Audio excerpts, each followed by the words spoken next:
My husband expects me to cook for his friends' weekly dinners after he chose a boys' trip over my mother's funeral.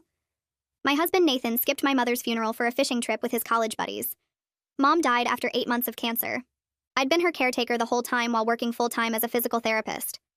Nathan complained every day about my being gone in the evenings to help her.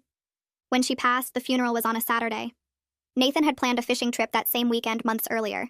I begged him to cancel. He said the guys were counting on him, and death wasn't convenient for anyone.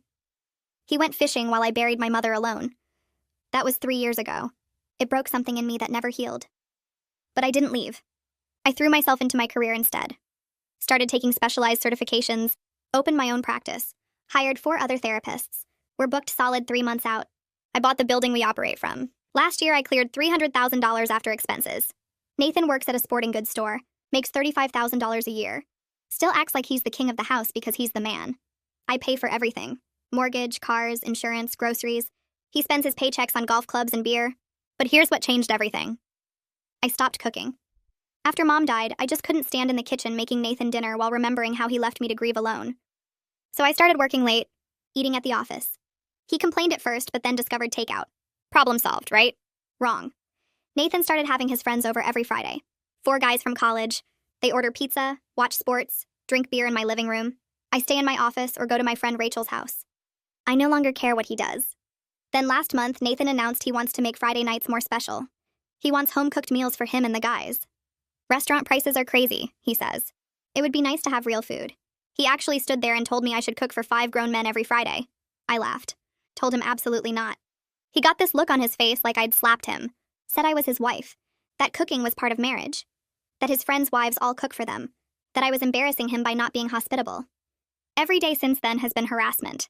Texts about menu ideas, links to recipes, comments about how his friend's wife made amazing ribs last weekend, how another friend's wife does themed dinner nights. Yesterday morning, he sent me a grocery list. An actual list.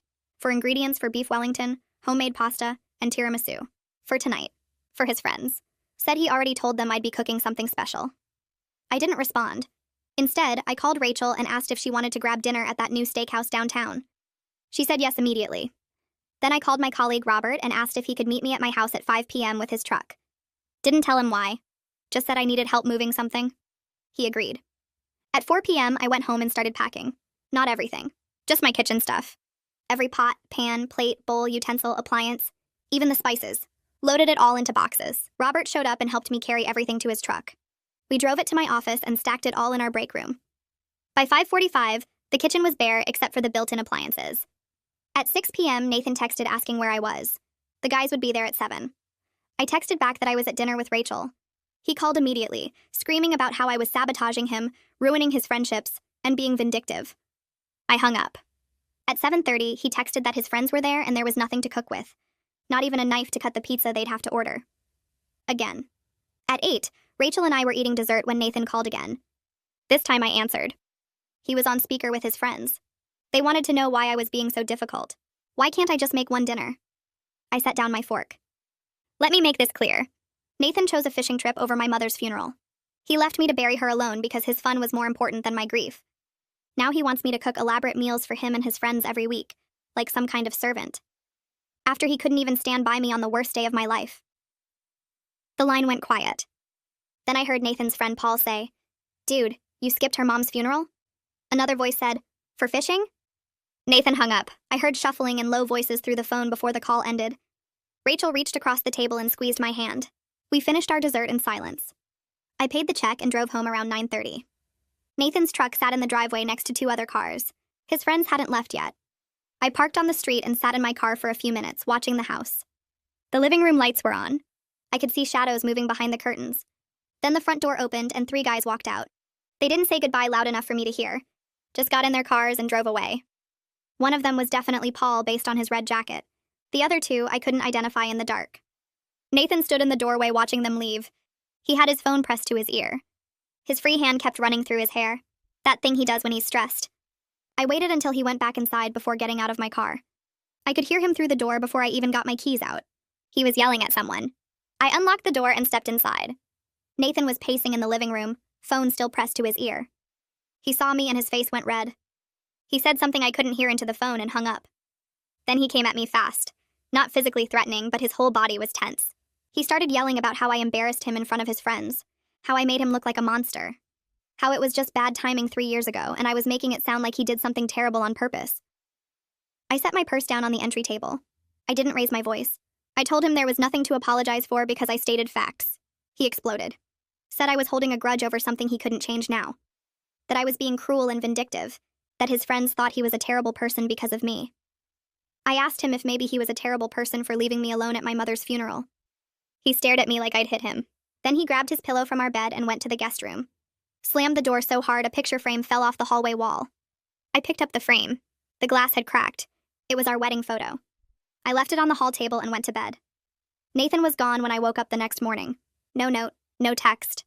Just gone. I got ready for work and drove to my practice. The whole drive I felt strange. Not guilty exactly, just lighter somehow.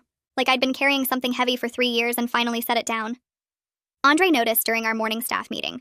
He asked if I was okay after everyone else left the conference room. I told him the whole story. The kitchen removal, the dinner with Rachel, the phone call with Nathan's friends listening. Andre laughed so hard he had to sit down. He said it was the most justified revenge he'd ever heard. Then he got serious. Asked if I was okay staying in that marriage. I didn't have an answer. We had patients waiting, so I went to my first appointment. Worked through lunch doing paperwork. Around 3, my phone rang. Unknown number. I almost didn't answer, but something made me pick up. It was Nathan's mother. She said Liv had told her what happened and she wanted to know my side before judging. I almost dropped the phone. Nathan's mother had never called me directly in all our years of marriage. Everything always went through Nathan. I expected her to defend him, to tell me I was wrong for airing our problems to his friends. Instead, she just listened. I told her about Mom's cancer, about being her caretaker for 8 months, about begging Nathan to cancel his fishing trip, about burying my mother alone while he was on a boat somewhere, about 3 years of him acting like it didn't matter, about the cooking demands and the entitled attitude. She was quiet for a long time after I finished. Then she said she was disappointed in her son, that she raised him better than that she was sorry for what I'd been through. We talked for almost an hour. She told me stories about her own mother's death and how Nathan's father had been there every single day, how she couldn't imagine going through that alone. When we hung up, I sat in my office staring at the wall. That weekend, I opened my laptop and actually looked at our finances for the first time in years. I knew I paid for most things, but I'd never added it all up. The mortgage payment came from my account, both car payments, insurance for both cars, health insurance, groceries, utilities, gas, even Nathan's golf club membership that cost $300 a month. I went back through a year of statements. Nathan's paychecks went into our joint account and then disappeared within days, sometimes hours, charges at sporting goods stores, bar tabs, golf equipment, fishing gear, restaurant meals when I wasn't around. His entire lifestyle ran on my income while his money funded his hobbies. I made a spreadsheet. Over the past year, I'd covered about 90% of our household expenses. Nathan had contributed maybe $3,000 total to shared costs. The rest of his $35,000 salary had gone to things only he enjoyed. I saved the spreadsheet and closed my laptop. Felt sick. Rachel came over Sunday night with 2 bottles of wine. We sat on my back patio even though it was cold. She asked the question I'd been avoiding for 3 years. Why was I still here? I tried to come up with a good answer. Said something about inertia. About not wanting to admit my marriage failed. About it being easier to just keep going than to blow everything up. Rachel looked at me like I was crazy. She said those were terrible reasons to stay married to someone who left me alone at my mother's funeral, who treated me like a maid, who contributed almost nothing but expected everything. I knew she was right. The words sounded hollow even as I said them. We drank both bottles of wine and she slept in the guest room. Nathan didn't come home that night, or the next. I didn't ask where he was. 2 weeks after the kitchen incident, Nathan came home with flowers. Grocery store flowers in cheap plastic wrap, but still. He said we needed to talk. We sat in the living room. He said he should have been there for the funeral. That he was sorry he hurt me. For a moment, I felt something. Hope, maybe. Like we might actually fix this. Then he kept talking. Said I needed to forgive him and move on. That holding on to anger wasn't healthy. That we couldn't move forward if I kept punishing him for one mistake. I realized he still didn't understand. He thought this was about me being unforgiving. About me holding a grudge. Not about him fundamentally failing to show up when I needed him most. Not about 3 years of him acting like his comfort mattered more than my grief. I told him I wasn't punishing him. I was protecting myself from someone who couldn't be counted on. He left the flowers on the coffee table and went back to wherever he'd been staying. I spent the next few days organizing tax documents for our accountant. Found a credit card statement I'd never seen before. It was in both our names, but the address was Nathan's work email. I logged into the account online using our usual password. $8,000 in charges, all from the past year. Fishing equipment, bar tabs. A weekend trip to Vegas I knew nothing about. Restaurant charges on days he told me he was working late. My name was on the account as a joint holder, but I'd never seen a single statement. Never authorized the card. Never even knew it existed. I printed every statement and put them in a folder. Didn't say anything to Nathan, just added it to my mental list of reasons this marriage was over. The hospital system 2 hours away called on a Wednesday. They wanted me to consult on their sports medicine program 3 days a week for 6 months. The money was significant, almost as much as I made from my practice. But it would mean being gone Monday through Wednesday every week, staying in a hotel, being away from home regularly. I told them I needed to think about it. That night, Nathan came home. Actually stayed for dinner. I told him about the offer. He didn't even let me finish explaining before he said I couldn't take it, that he needed me home, that 6 months was too long, that we were trying to work on our marriage and I couldn't do that from 2 hours away. I looked at him across the table. This man who contributed almost nothing financially, who had just racked up $8,000 in secret credit card debt, who left me alone at my mother's funeral, and he thought he got to make decisions about my career. I told him I was taking the contract. He could deal with it or not. His choice. Friday night, Nathan had his remaining friends over. I stayed in my office with the door closed. Around 9, I went to the kitchen for water. Heard Nathan on the phone in the living room. His voice was desperate, begging. I stopped in the hallway and listened. He was talking to Paul, asking him to give it another chance. To come back for Friday nights. Paul's voice came through the speaker. He said he couldn't look at Nathan the same way after learning about the funeral, that his own wife said she'd divorce him if he ever pulled something like that. That some things you just don't come back from. Nathan kept trying. Offered to order Paul's favorite pizza, to get better beer. Paul said it wasn't about the food. It was about character, about knowing what kind of person your friends really are. Then he hung up. Nathan sat there holding his phone. I went back to my office before he could see me. Sat at my desk listening to him make excuses to his other friends about why Paul wasn't coming anymore. Rachel texted me the name of her divorce attorney on Monday morning. Kieran Roberts. She said he was good at what he did and wouldn't waste my time. I saved the number in my phone and stared at it for 10 minutes before calling. His receptionist answered and I asked about a consultation. She had an opening Thursday at 2. I took it. The rest of Monday dragged. Nathan stayed at work late, which meant he was probably at a bar somewhere. I didn't care enough to ask. Tuesday he came home and acted like nothing had happened. Made himself dinner from whatever takeout he could find and fell asleep on the couch. Wednesday morning I woke up and realized I felt nothing when I looked at him. No anger, no hurt, just emptiness. Thursday afternoon I left work early and drove to Kieran's office downtown. The building was nice, professional. His receptionist led me to a conference room with big windows overlooking the city. Kieran came in a few minutes later. Mid-40s, gray at the temples, suit that looked expensive but not flashy. He shook my hand and sat down across from me with a legal pad. I told him everything. The funeral, the 3 years since, the Friday dinners, the kitchen removal, the credit card I never knew about. He took notes and didn't interrupt. When I finished, he looked up and asked about our finances. I pulled out the folder I'd prepared. Bank statements, tax returns, property deeds, credit card statements for both the joint cards and the secret one. He went through everything carefully. After 20 minutes, he set down his pen and looked at me. The divorce itself would be straightforward, he said. I owned the business, the building it operated from, and our house. I paid for everything. Nathan contributed almost nothing financially.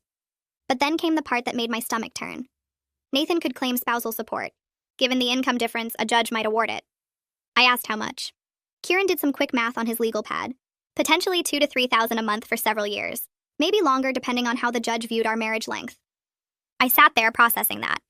I'd spent 3 years paying for everything while Nathan bought golf clubs and fishing gear. Now I might have to keep paying him after we divorced. Kieran must have seen my face because he added that we could fight it. Show the credit card debt. Show his spending patterns. Show that he was capable of working but chose low-paying jobs. But there were no guarantees. I thanked him and left. Drove back to my practice and sat in my car in the parking lot. The idea of paying Nathan to not be married to him anymore felt like one more way he'd found to avoid consequences. But I couldn't stay in this marriage just to avoid writing him checks. I went inside and worked until 8. When I got home, Nathan's truck was in the driveway. I grabbed my purse and headed for the door. That's when I saw him standing in the kitchen. He was holding something. My stomach dropped when I realized what it was. Kieran's business card. It must have fallen out of my purse. Nathan's face was red and blotchy. His hands were shaking. He asked me if I was really going to do this. If I was actually going to leave him. I didn't answer right away. Just stood there looking at him holding that card like it was evidence of some crime. Then he started crying. Real crying, not just tears. His whole body shook with it. He said he'd change. He'd get a better job. He'd help around the house.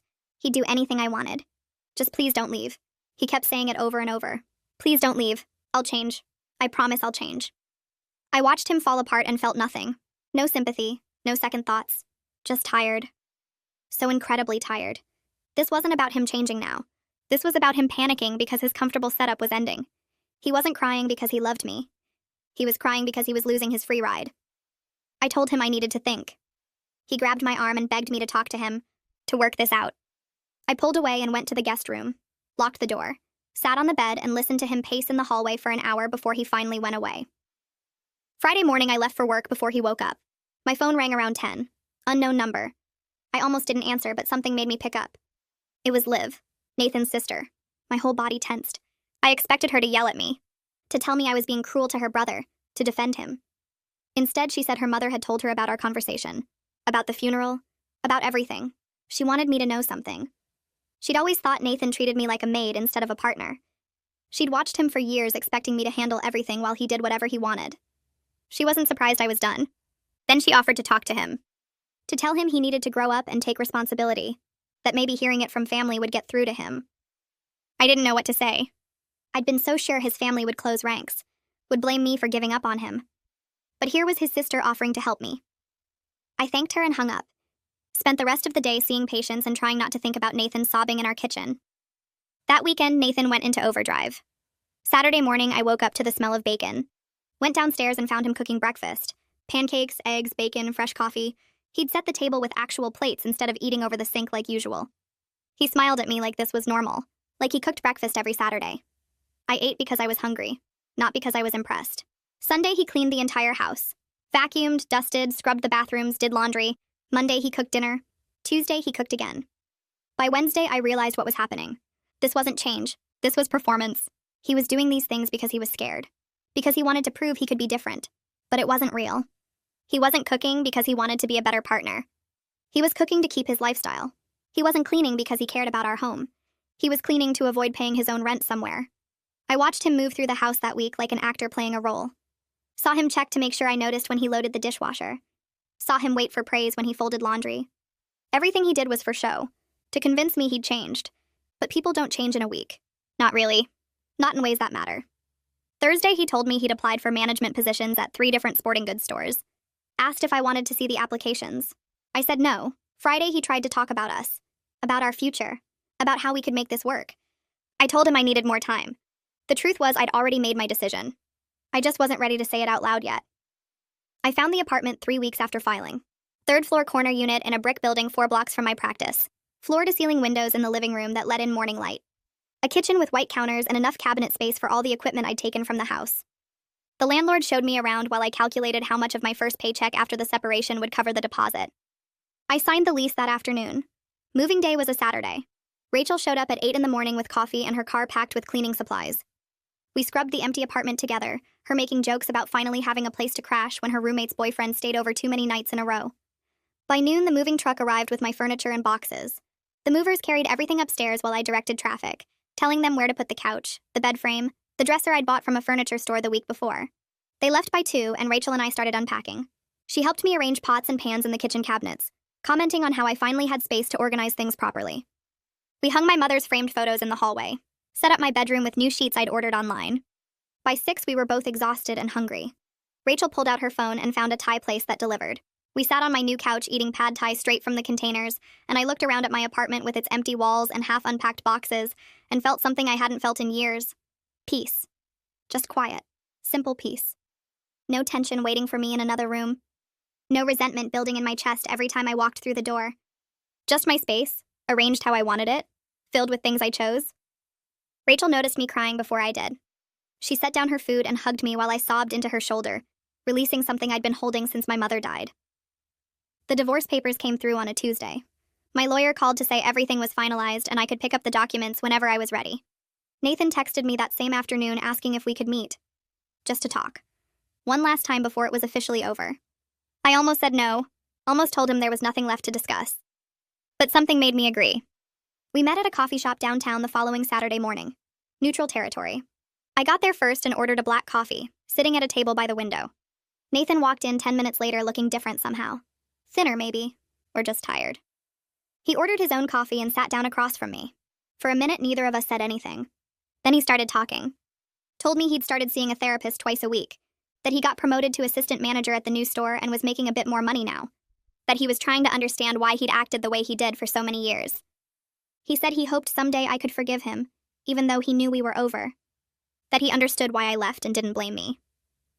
I listened without interrupting. When he finished, I told him I hoped he became the person he was trying to be now, that I genuinely wanted him to be happy, just not with me. We sat there for a few more minutes drinking our coffee. Then we stood up, said goodbye without hugging, and walked out to our separate cars. No anger, no bitterness. Just two people who used to be married acknowledging it was done. The hospital contract came through in March, 6 months after I'd removed my kitchen items from the house. The director of sports medicine called me personally to offer the position.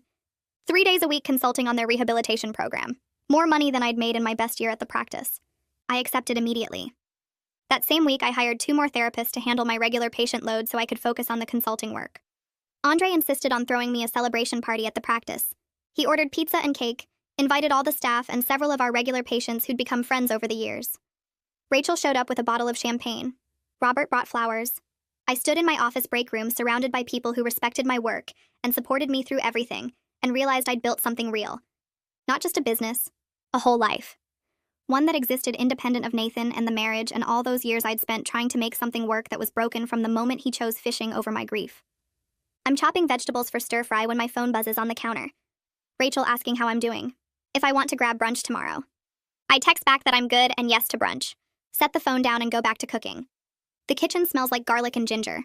My favorite pan heats on the stove. Music plays from my speaker in the living room. I realize I'm happy. Actually genuinely happy for the first time since before my mother got sick. The grief is still there. Probably always will be. Some mornings I wake up and remember she's gone and the loss hits me fresh. But I'm building a life that honors who I am instead of shrinking myself for someone who couldn't show up when it mattered most. I add the vegetables to the pan and watch them sizzle. Think about my consultation work starting next week. About the apartment lease I just renewed for another year. About Rachel and Andre and all the people who stood by me while I figured out how to leave. The stir-fry finishes cooking and I plate it, carrying it to my couch where I eat while watching a show I actually want to watch. No one to complain about my choices. No one expecting me to serve them. Just me in my space, living my life, finally free.